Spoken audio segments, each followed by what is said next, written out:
Hello, are you here to debate? Yes, I am. Okay. What's your name, age, and pronouns, please? Brantley. I am 23, and he, him. Hey, Brantley, which topic on the board are you calling to debate about? The Christian God is evil and not real. Okay. I think I saw you in chat before, Brantley. Do you have any... I'm going to assume that you're Christian because you're calling about that topic. Yes, sir. Do you have any convincing evidence other than just God of the gaps? Or do you want to just move away from asking for evidence that God is real, and would rather just talk about if he is real, he is evil?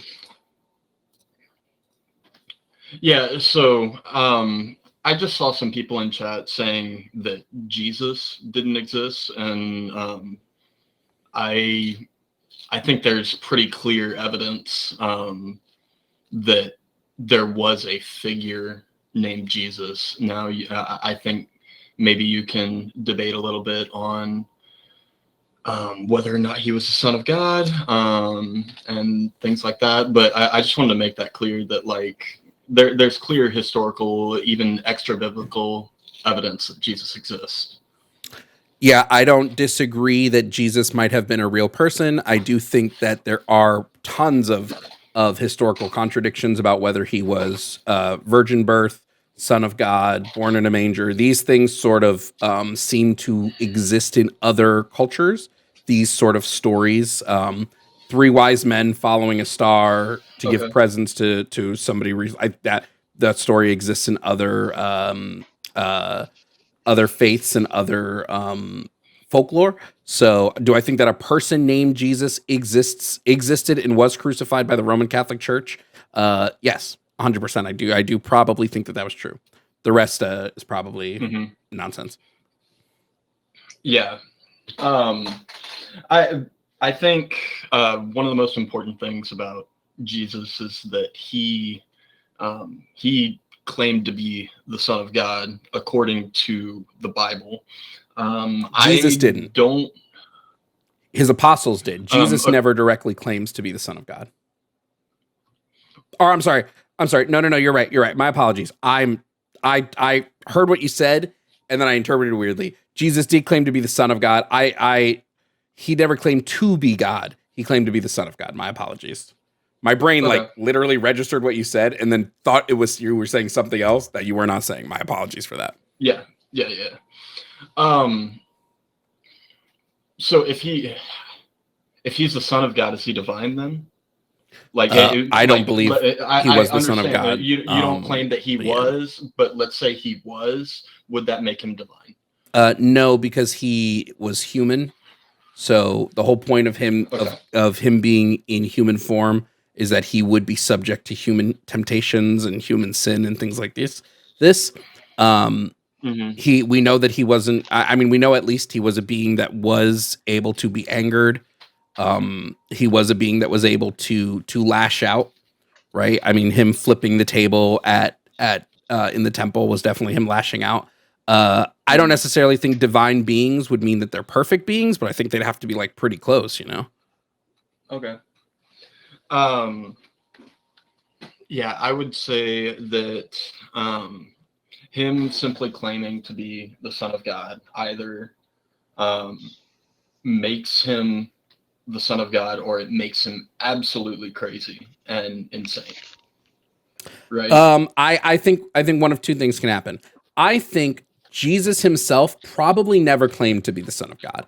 I'm talking about I'm not talking about like what the Bible says. I think if a person named Jesus existed, the Son of God and almost everything tied to his mythology was placed on him after the fact by a group of people. I think what probably actually happened is Jesus was just going against the church pretty heavily and trying to fix in ancient times, trying to fix like a pretty systemic poverty problem that was happening, trying to fix issues with like slavery and with all these other things. The church didn't like this. The Roman Church got him. And then a group of people decided, well, let's just go to the temple. Let's steal his body, right? Then we can claim he rose from the dead and build an entire mythos around him. And now we can use that to continue this work, or in a worse case, we can use that to like benefit ourselves. That's what I think probably happened, but because they amassed a group of followers because afterwards. The apostles had groups of people following them. They did, but they also all died except for one. One got exiled to an island. Every single one of them died professing what they believe. Mm-hmm. Cult leaders will die professing that they're actually the leaders of their cult, right? So like just because they died for their beliefs doesn't tell me that their beliefs are true. It just tells me that they had conviction. It could be, like I said, they could have done it for completely altruistic reasons, right? But it doesn't tell me that Jesus rose from the dead or anything like that. Instead, what I believe probably happened is his body was taken by somebody that wanted to perpetuate a myth that he was a divine being, and it worked. What do you have to say for the and I'm not sure. Okay, I don't have evidence for this off the top of my head. I don't know where this comes from, but I know I have heard from multiple different sources that like there were over 500 people, give or take, that saw him, that claimed to see him after the resurrection. Let me try and figure out I've heard this too, but I haven't seen any convincing evidence that this was true. But even if I'll say it, like even if there were 500 people who saw Jesus rise from the dead, they weren't standing next to him.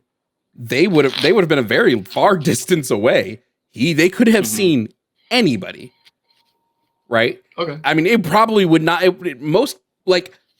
I don't doubt most people back then probably had a beard, right? Jesus had a beard, according to historical scholars, right?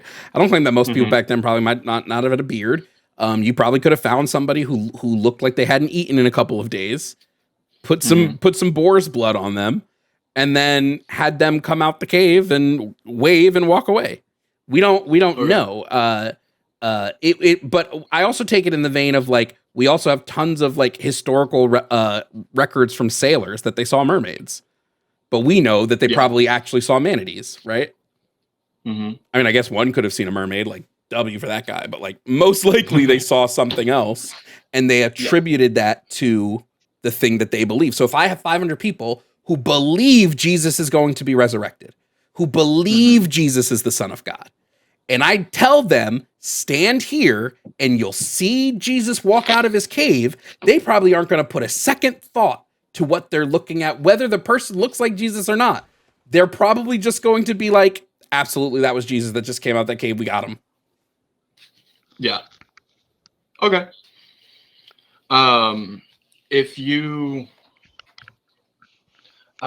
so furthermore, talking about evidence... and evidence for Christ and a God of the Bible. Do you think that in order for me to give a compelling argument to believe in God and the Bible, do you think I have to show proof of that? There exists probably some logically compelling evidence, just like using the laws of logic. Here is some logically sound argument with zero flaws that proves the existence of an all-powerful God. Possibly. I wouldn't say prove. I don't think you can prove it. We don't even say prove, but could give reasonable suspicion to believe in a God. I would say, however, this definitely wouldn't exist for the Christian God. The Christian God I would need much more proof for, because the Christian God has specific claims made about him, made about Jesus, made about all these other things. I don't think I've heard that convincing logical argument, because typically the one that I usually hear is like the one that Chad and Jeff both use, which is just God of the gaps. That's the one I tend to hear is people go, well, it had to be God because what else could have done this? Puff the Magic Dragon. I don't know.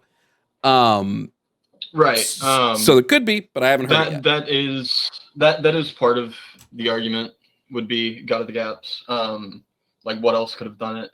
I think also like from an atheist point of view, like I think it takes a lot of faith to be an atheist to believe that something came from nothing. I don't think something had to come from nothing. Why couldn't not what most atheists believe? But even like I agree with you on that, Katie. But like, why couldn't the universe have created something, right? But but actually, even taking it back, if you believe in a God, you have to believe something came from nothing because that God would have been the something. God is a something and would have had to have come from nothing. Mm-hmm. We just believe two different start points of that something. The God would just always be. The God is eternal. The God is in a constant state of being, right? So he came from nothing. Yeah, so that is a something that has always existed. He didn't become. He just always was. Yeah, but he still would like. Okay, so your human mind cannot. Well, yeah. No, well, yeah. Your claim is that there was never nothing. Well, I'll just have that same claim, right? Correct. There was never a nothing. Okay. The universe is a constant. It's always been a constant. It's never not been here. But when you look at like science and what science is telling us, they say that there was a beginning to the universe. Why can't the universe be cyclical? It would make total sense that the universe expands and contracts and just keeps doing that over and over again. But there's no evidence for that. I would argue we have evidence of the expanding and we have evidence of a contracting. Correct. So the amount of evidence that I have to say that the universe does that over and over again is the same amount of evidence that you have that God exists. Where do we have evidence of contracting? I haven't heard that before. Yeah, I mean, I can pull it up. This Forrest will be here tomorrow. He could probably talk about that a little bit more. Give me a second to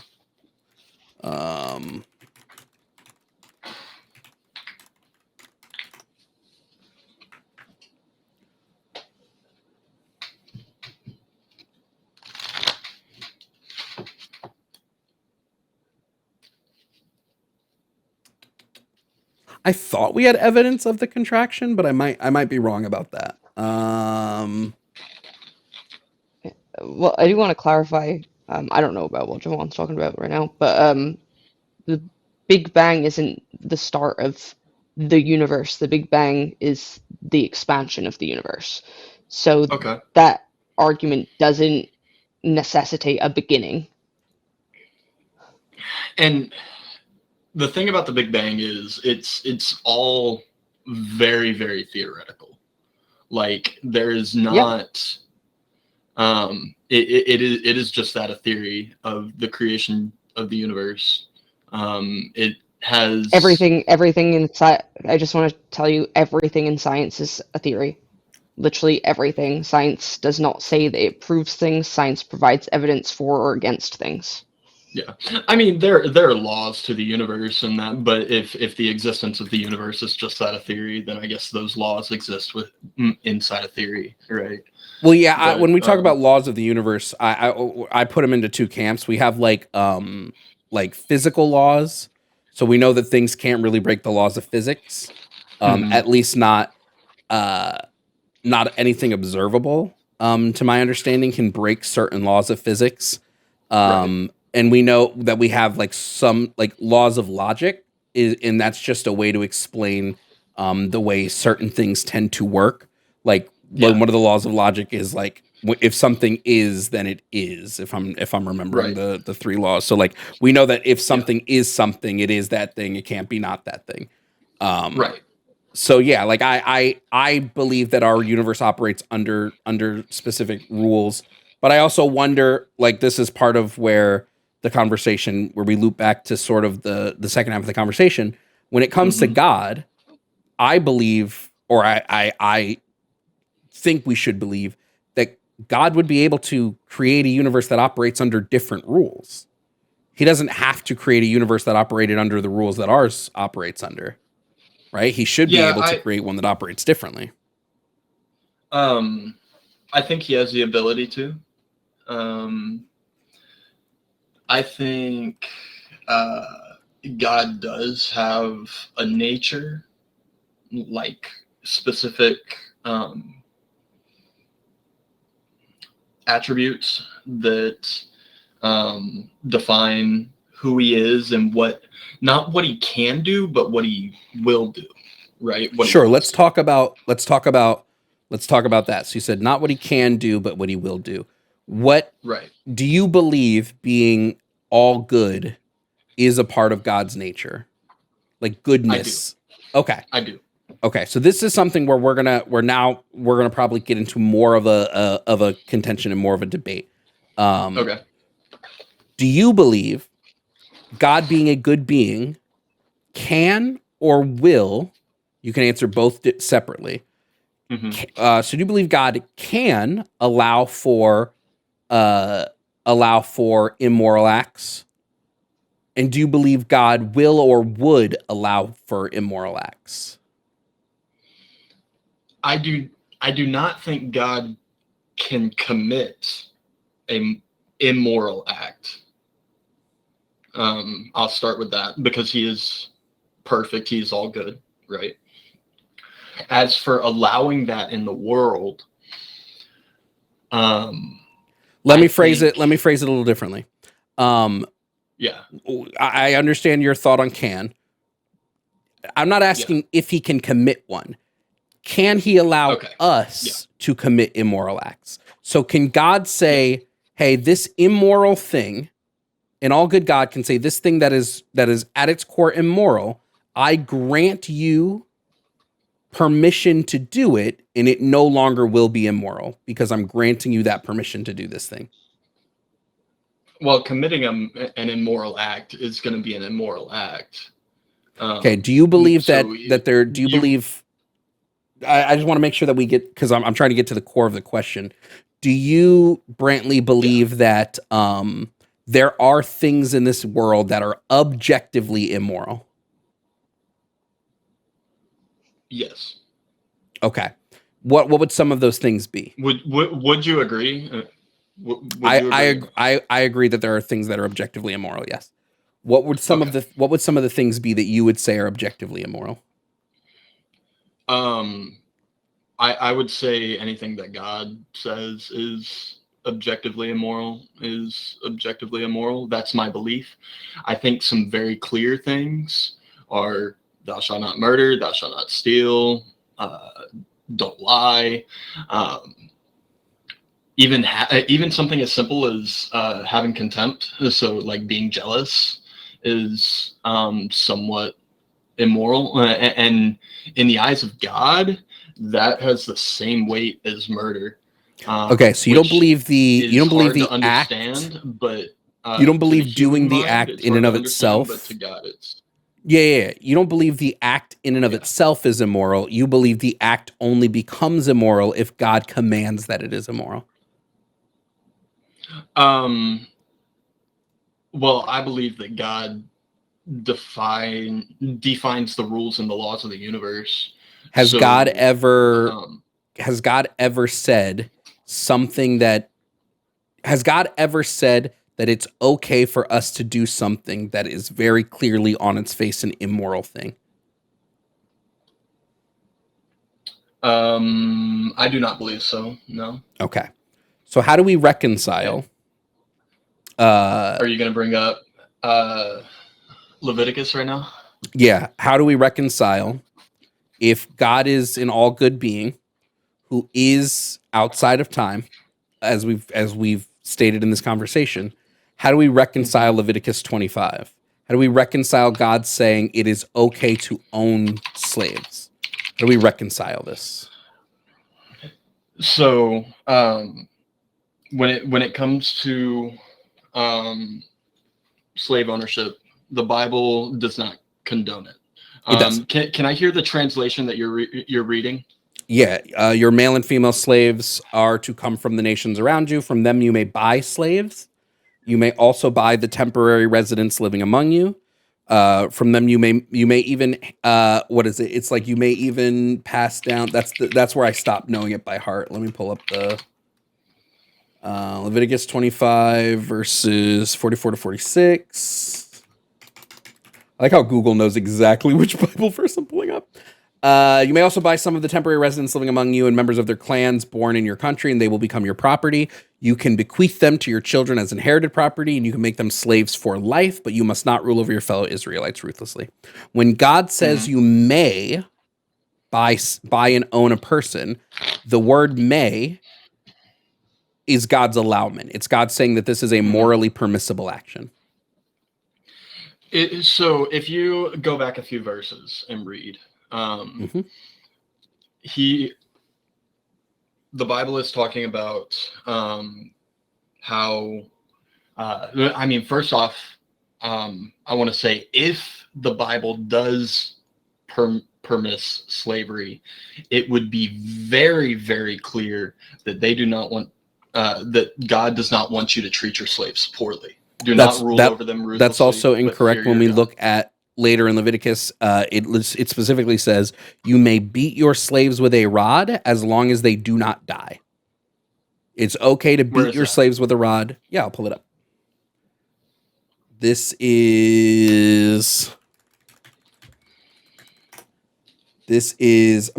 not Exodus. This is not Leviticus. It's Exodus 21, 20 through 21. Anyone who beats their male or female slave with a rod must be punished if the slave dies as a direct result, but they are not to be punished if the slave recovers after a day or two, since the slave is their property. So because you own this slave, it is okay to beat them if they do not die.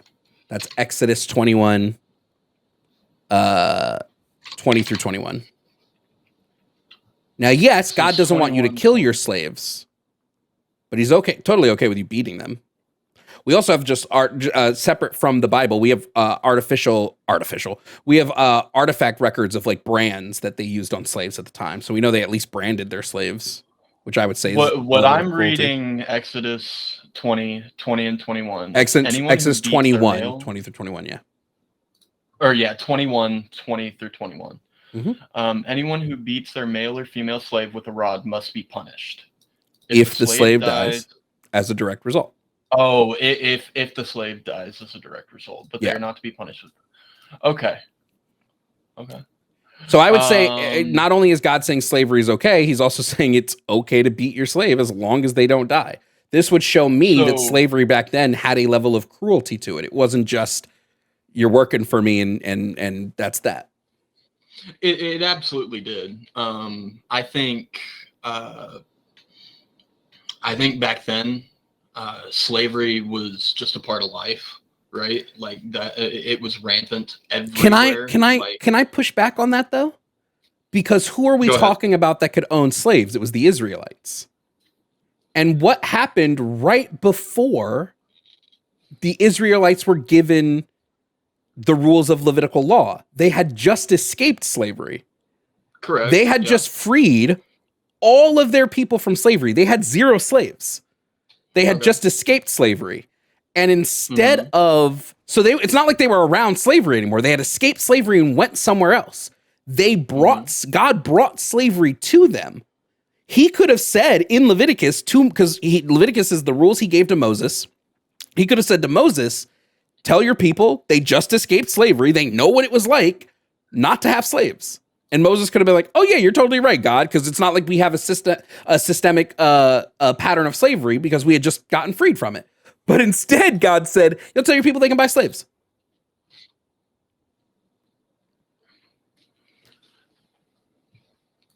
I agree that slavery was a part of life in that part of the world. I think what's probably obviously we are having the argument of like, if God exists, I think what probably happened is this passage of the Bible was written to give slave owners a way to justify their slavery. But if we're taking the Bible on its word, this part of the book doesn't make any sense. When you talk about old law and new law, I honestly don't know enough about old law to argue extensively on it. Sure, we can talk. We I can did a talk New little Testament bit. too. I knew you were going to bring this up because I'd heard you talk about this before, and it struck me a little bit. I was like, okay, I need to. And sadly, I did not write down. I had some verses I wanted to bring up, but I did not write them down, and I'll have to come back and bring those verses up again to you. Well, sure. I would just say even in the New Testament, right? Even in the New Testament, it makes these it makes justifications for slavery. There's a reason why in 1 Peter, and this is 1 Peter 2:18. Okay. If I'm correct, chat, 1 Peter, I'm pretty sure was Paul speaking in 1 Peter, but it also might have been Peter specifically. But either way, I don't think it's Paul. It might have been Peter. In 1 Peter, he says, slaves, obey your earthly masters, whether they are cruel or kind.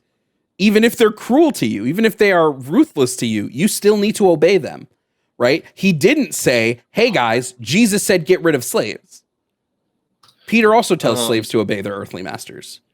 So it just seems like even the New Testament makes a lot of arguments for the justification of slavery. Oh, did I say 1 Peter, 1 Peter? My apologies. I remember one specific instance. Where is it? It's in Philemon.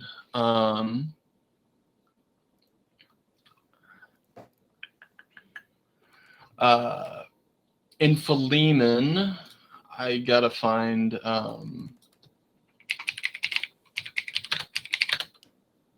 Yeah, Philemon is the prisoner, right? Philemon is the person that Paul. Yes. Philemon is the only instance of Paul specifically ever saying that a slave should be set free, but it was only Philemon. Mm-hmm. Paul just liked Philemon a lot, and he wanted Philemon's freedom. Yeah. I don't deny no, that. it was actually Philemon's slave Onesimus. Okay. That Philemon's slave. Thank you. He's telling Philemon, hey, you should set Onesimus free, because he's a beloved brother in the Lord. Yeah, but again, this is the only person like Paul did this for. Paul didn't then go and say like everybody should set their slaves free. He did it for just this one person. Yeah. Once again, I think most of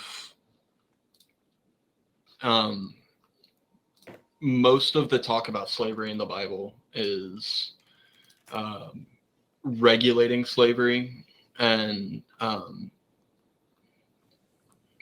trying to, like, you brought up the not. I had never heard of this, like, not beating someone to death. So I'm gonna have to research that on my own. But my understanding of all of the talk in the Bible about slavery is a regulation of slavery, not an endorsement of it. Yeah, Okay, but even hold on. go ahead, Katie. If God was gonna give the word to regulate slavery, don't you think that an old good God would just say, hey, actually don't do that at all?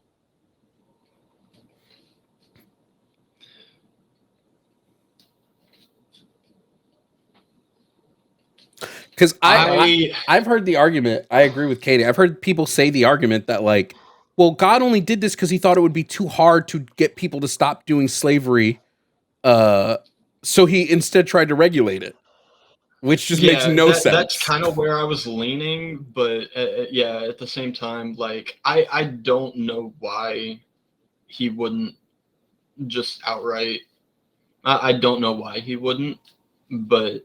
Especially again, if our timelines are correct, there would have been zero slavery at the time he was telling them, because he's talking specifically to the Israelites who were just freed from, unless the Israelites freed themselves and took some slaves with them, which I would say is real fucked up to be like, imagine Harriet Tubman peacing out, but being like, but you Kunta Kinte, you gonna serve me now. I honestly would not be surprised if there was some sort of hierarchical slave system within there. I'm not really sure. I'm not versed in that sort of history, but I know like Joseph, for instance, when he was enslaved by the Egyptians, like he had a really, really good life. He probably had slaves under him. So like I would not be surprised if they had slaves with them when they left. Yeah, I just think that's fucked up. But again, this is where something like you have to, based off of your moral beliefs, you have to agree that slavery, you can say at that time or not. I would say even now, because there has been nothing revoking these rules. But based on your morality, you have to agree that the ownership of a human being and the beating of a human being that you own as punishment are both morally okay actions. Yeah, I can see your argument, and I don't have a rebuttal for it right now. Okay. So,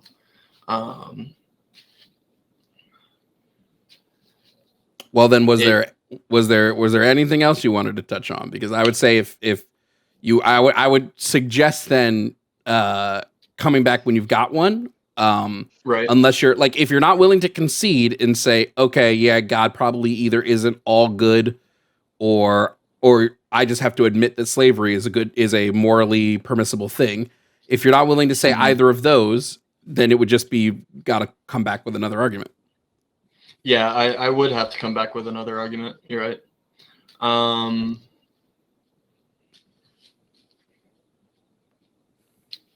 Yeah, there were some other things that I wanted to talk about, but if you would like to just end it there, we could. Yeah, we've been going for 31 minutes. I'm going to post this video. I would listen back to it to see if it can't help shake up some of your beliefs possibly. Alrighty. But yeah, if you want to try to come up with another argument, I don't think one exists, but if you want to try to come up with one, feel free to call back into the show at another time. When you post videos, they're member only. They come off of member only after like 2 days. Okay, gotcha. Yeah, they're only member only for like 2 days. Gotcha. Alrighty. All right. Have a good rest of your day. Yeah, you too. Thank you. Chat, is that 3 undefeated theist calls today?